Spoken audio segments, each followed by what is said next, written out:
जो 10-10 प्रश्नों का हमारा प्रैक्टिस सीरीज चल रहा था, उसमें आज हम भारतीय संविधान एवं राज्य व्यवस्था का मतलब 10 प्रश्न लेके आया हूँ। और उसमें क्या करना है, आपको वीडियो को पॉज करके आंसर करना है, ठीक है। और बाद में मैं आंसर भी बताऊंगा और उसको एक्सप्लेन भी करेंगे। इस क्रम में पहला क्वेश्चन है हमारा, भारत की राज्य व्यवस्था के संदर्भ में निम्नलिखित कथनों पर विचार कीजिए। पहला ऑप्शन होगा हम लोग का, राष्ट्रपति राष्ट्राध्यक्ष होता है और औपचारिक रूप से देश का सबसे बड़ा अधिकारी भी होता है। दूसरा, प्रधानमंत्री सरकार का प्रमुख होता है और सरकार की ओर से अधिकांश अधिकारों का इस्तेमाल वही करता है। तीसरा, मंत्रिपरिषद की नियुक्ति राष्ट्रपति द्वारा स्वेच्छा से की जाती है। चौथा, संसद केवल लोकसभा और राज्यसभा से मिलकर ही बनती है। उपर्युक्त कथनों में से कौन असत्य है, ये आपको बताना है। केवल 1 और 2, केवल 1, 2, 3, केवल 3 और 4, उपर्युक्त सभी। इसका आंसर करेंगे आप। इसका आंसर होगा सी। राष्ट्रपति राष्ट्राध्यक्ष होता है और औपचारिक रूप से देश का सर्वोच्च अधिकारी भी होता है। प्रधानमंत्री सरकार का प्रमुख होता है और वास्तव में सरकार की ओर से अधिकांश अधिकारों का जो इस्तेमाल वही करता है। अतः कथन 1 और 2 सत्य है। मंत्रिपरिषद के सदस्यों की नियुक्ति कौन करता है, तो प्रधानमंत्री की सलाह पर राष्ट्रपति द्वारा की जाती है। संसद के 3 अभिन्न अंग होते हैं, पता ही आपको कौन कौन, राष्ट्रपति, लोकसभा और राज्यसभा। अतः 3 और 4 दोनों कथन असत्य है। तो आपका आंसर क्या हो जाएगा, सी। ठीक। नेक्स्ट क्वेश्चन आपका आ रखा है, निम्नलिखित में से कौन से लोकतंत्र में सत्ता के 36 बंटवारे को निरूपित करते हैं। ठीक है ना, इसमें कुछ ऑप्शंस दिए हैं, बताना है कि लोकतंत्र का 36 बंटवारा कौन करता है। पहला, कार्यपालिका, विधायिका एवं न्यायपालिका। दूसरा, केंद्र सरकार, राज्य सरकार एवं स्थानीय सरकार। आपको आंसर करना है। आंसर में ऑप्शन दे रखा है, केवल 1, केवल 2, 1 और 2 दोनों, न तो 1 और न ही 2। आंसर करिए आप, वीडियो पॉज करके आंसर करते रहना है। इसका आंसर होगा ए, क्योंकि आपको ये बात पता है, केंद्र, राज्य एवं स्थानीय स्तर की सरकारों के रूप में सत्ता का बंटवारा क्षैतिज न होकर ऊर्ध्वाधर प्रकृति की होती है। अतः कथन 2 गलत है। कार्यपालिका, विधायिका एवं न्यायपालिका एक ही स्तर पर रहकर अपनी अपनी शक्ति का प्रयोग करते हैं तथा नियंत्रण एवं संतुलन की व्यवस्था की पूर्ति भी कौन करते हैं, यही लोग करते हैं। अतः कथन 1 सही है। ठीक है।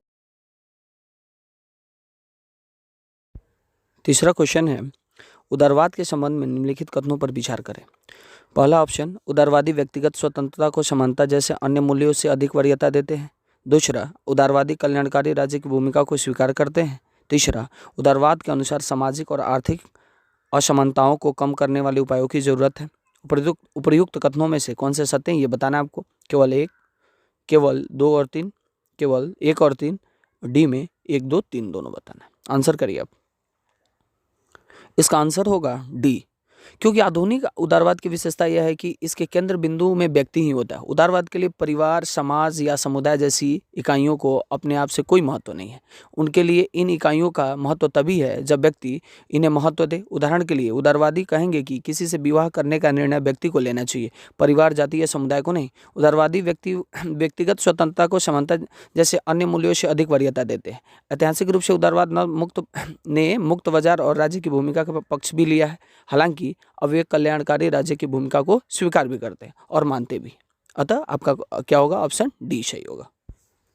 4 नंबर क्वेश्चन, संसदीय लोकतंत्र वह है जहां, ऑप्शन 1, जन सहभागिता और संभ्रांत वर्ग के शासन के बीच संतुलन होता है। दूसरा, सरकार जनता के प्रति नहीं बल्कि निर्वाचित प्रतिनिधियों के प्रति उत्तरदायी होती है। तीसरा, सांसदों को अपने निर्वाचकों की ओर से विचार और कार्य करने का उत्तरदायित्व प्रत्यायोजित किया जाता है। नीचे दिए गए कूट का प्रयोग करके सही उत्तर चुनिए। पहला, ए 1, 2 और 3 सभी, केवल 2 और 3, केवल 1 और 3 और डी में केवल 2। आंसर करेंगे आप। इसका आंसर होगा ए, क्योंकि संसदीय लोकतांत्रिक व्यवस्था में जन सहभागिता और संभ्रांत वर्ग के शासन के मध्य संतुलन स्थापित होता है। अतः कथन 1 सही है। और हम ये भी जानते हैं, अपनी प्रकृति के अनुरूप संसदीय लोकतंत्र में उत्तरदायित्व का सिद्धांत का पालन किया जाता है। इसी कारण से इसे उत्तरदायी सरकार के रूप में जाना भी जाता है, क्योंकि इसमें सरकार की जो विधायिका होती है वो जनता के प्रति उत्तरदायित्व होती है और इनका कार्यकाल तब तक चलता है जब तक उन्हें विधायिका का प्रस्ताव प्राप्त होता है। अतः कथन 2 भी सही है। और तीसरा कथन जो है, संसदीय लोकतांत्रिक व्यवस्था में निर्वाचकों की ओर से विचार और कार्य करने का उत्तरदायित्व सांसदों को दिया जाता है। अतः कथन 3 भी सही है। तो आपका क्या होगा, ऑप्शन ए सही होगा। 5वां क्वेश्चन, निम्नलिखित में से कौन सी एक अध्यक्षात्मक स्वरूप की सरकार की विशेषता नहीं है। ऑप्शन ए, राष्ट्रपति विधायी निकाय का हिस्सा नहीं होता है। ऑप्शन बी, यह विधायी और कार्यपालिका कृत्यों को पृथक नहीं करता है। ऑप्शन सी, राष्ट्रपति सामूहिक उत्तरदायित्व के सिद्धांत का पालन करता है। ऑप्शन डी, राष्ट्रपति की पदावधि विधानमंडल पर ही निर्भर करती है। आप आंसर करेंगे। इसका आंसर होगा ए, क्योंकि अध्यक्षात्मक स्वरूप की सरकार की जो विशेषताएं होती हैं वो इस प्रकार होती है। अब देखेंगे जरा। पहला, राष्ट्रपति प्रतीकात्मक राज्याध्यक्ष नहीं है, अपितु वास्तविक राज्याध्यक्ष होता है। अगला, कार्यपालिका के प्रमुख अर्थात राष्ट्रपति का चयन या तो जनता सीधे करती है या इसी उद्देश्य के लिए निर्वाचित निर्वाचक मंडल करता है। तीसरा, राष्ट्रपति विधानमंडल का अंग नहीं होता है, इसलिए सामान्य स्थितियों में विधानमंडल उसे हटा नहीं सकता है, अतः विकल्प ए सही है। कार्यपालिका को विधायिका की जिम्मेदारियां नहीं निभानी होती है। ठीक है, इसमें आपका क्या होगा? ऑप्शन ए सही होगा। अध्यक्षात्मक शासन प्रणाली के बारे में निम्नलिखित में से कौन से कथन सही हैं? आपका छठा प्रश्न है। पहला, शासनाध्यक्ष राज्याध्यक्ष भी होता है। दूसरा, कार्यपालिका विधायी कार्यों को वीटो कर सकती है। नीचे दिए गए कूट का प्रयोग कर सही उत्तर चुनना है। ए ऑप्शन है केवल एक, बी है केवल दो, सी है एक और दो दोनों, डी है न तो एक और न ही दो। वीटो पावर के बारे में आपको पता ही है, तो इसको थोड़ा सा आप आंसर करेंगे। इसका आंसर होगा सी, क्योंकि अध्यक्षात्मक जो शासन प्रणाली होती है उसकी कुछ विशेषताएं उसको आप लोग जान लीजिए। राष्ट्रपति का निर्वाचन जनता द्वारा प्रत्यक्ष रूप से या जनता द्वारा इस उद्देश्य के लिए निर्वाचक गण करते हैं। ठीक है। दूसरा, राष्ट्रपति केवल प्रतीकात्मक राज्याध्यक्ष नहीं होता है, अपितु वास्तविक राज्याध्यक्ष भी होता है। राष्ट्रपति जो होता है ना, कार्यपालिका का प्रमुख होता है, वह विधानमंडल का अंग नहीं होता है। राष्ट्रपति पर यह बाध्यता नहीं होती है कि वो विधायिका के सदस्यों में अपने मंत्रिमंडल का क्या करे, चयन करे, और कार्यपालिका विधायी कार्यों को वीटो कर सकती है। अतः कथन एक और दो दोनों सही हैं, तो आपका ऑप्शन सी सही होगा इस प्रश्न के लिए। ठीक है। नेक्स्ट क्वेश्चन है आपका, संकीर्ण राजनीतिक संस्कृति सामान्यतः कहाँ देखी जाती है? पहला ऑप्शन विकासशील समाज में, दूसरा ऑप्शन बहुदलीय पद्धति वाले समाज में, ऑप्शन सी विकसित समाज में, और ऑप्शन डी राजतंत्रीय समाज में। आंसर करेंगे आप वीडियो पॉज करके। इसका आंसर होगा ए, क्योंकि संकीर्ण राजनीतिक संस्कृति से तात्पर्य उस राजनीतिक व्यवस्था से है जहां नागरिकों को सरकार व शासन व्यवस्था के बारे में केवल सीमित जागरूकता होती है। सामान्यतः यह विकासशील समाज में दिखाई देती है, अतः विकल्प ए सही होगा। अब थोड़ा सा आ जाइए कि राजनीतिक संस्कृति को सामान्यतः कितने भागों में बांटा गया है, तो इसको 4 भागों में बांटा गया है। पहला, संकीर्ण राजनीतिक संस्कृति, दूसरा प्रतिभागी राजनीतिक संस्कृति, ठीक है, और तीसरा विषयक राजनीतिक संस्कृति, और चौथा होता है राजनीतिक उप संस्कृति। ठीक है, तो ये 4 जो होते हैं राजनीतिक संस्कृति के क्या होते हैं, प्रकार होते हैं। आपका आंसर क्या होगा? आपका आंसर ए होगा। 8वां क्वेश्चन आपका क्या है? 8 नंबर क्वेश्चन है आपका, संवैधानिक शासन के बारे में निम्नलिखित कथनों पर विचार कीजिए। ऑप्शन 1, यह सीमित शासन का एक रूप है। ऑप्शन 2, ऐसा शासन जहां संविधान लोक प्राधिकार का आधार है। 3, ऐसा शासन जहां सम्राट राज्य का औपचारिक अध्यक्ष है। चौथा नंबर ऑप्शन, ऐसा शासन जहां सदैव सार्वभौम वयस्क मताधिकार है।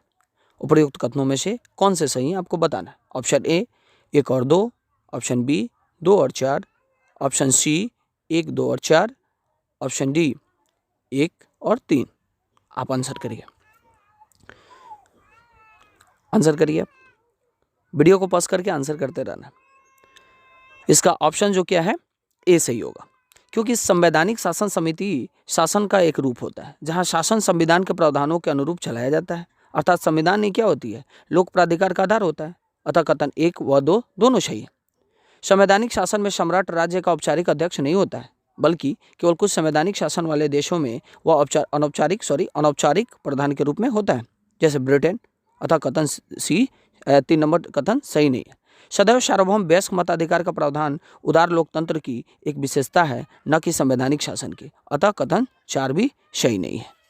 ठीक है, तो आपका आंसर इसमें क्या हो जाएगा? नेक्स्ट क्वेश्चन आपका, निम्नलिखित कथनों पर विचार कीजिए। सार्वभौमिक वयस्क मताधिकार का अर्थ है कि देश के सभी वयस्क नागरिकों को वोट देने का अधिकार प्राप्त है। दूसरा, लोगों का निर्णय ही लोकतांत्रिक सरकार का गठन करता है और इसके कामकाज के बारे में फैसला देता है। उपर्युक्त कथनों में से कौन से कथन सत्य हैं आपको बताना है। ऑप्शन ए केवल एक, ऑप्शन बी केवल दो, ऑप्शन सी एक और दो दोनों, ऑप्शन डी न तो एक न ही दो। आंसर करेंगे आप वीडियो पॉज करके। इसका आंसर होगा सी, क्योंकि सार्वभौमिक वयस्क मताधिकार का अर्थ है किसी देश के मतलब देश के सभी वयस्क नागरिकों को वोट देने का अधिकार प्राप्त होता है। इसी अधिकार का प्रयोग करके लोग अपनी मनपसंद सरकार को क्या करते हैं, चुनते हैं।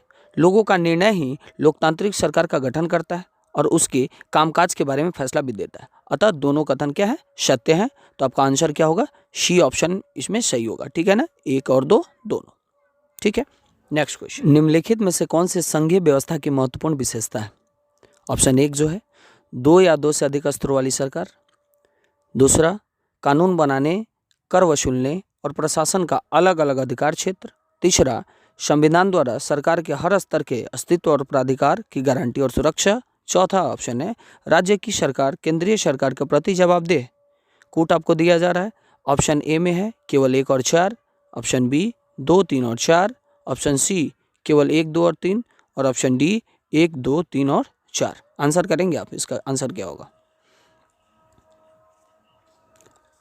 इसका आंसर होगा ऑप्शन सी, क्योंकि राज्य की सरकार का केंद्रीय सरकार के प्रति जवाबदेह होना संघीय व्यवस्था नहीं बल्कि एकात्मक व्यवस्था की विशेषता है। अतः कथन 4 जो गलत है वह शेष सभी सही हैं। ठीक है, आप लोग इस प्रकार का मैं रेगुलर 10-10 का प्रैक्टिस सीरीज डाला करूँगा। ईच एंड एवरी सब्जेक्ट का, प्रत्येक सब्जेक्ट का मैं डालूंगा और विश्लेषण के साथ हम लोग करेंगे। तो आप लोग इसके लिए कमेंट कर सकते हैं और चैनल को सब्सक्राइब करके थोड़ा शेयर भी कीजिए। धन्यवाद।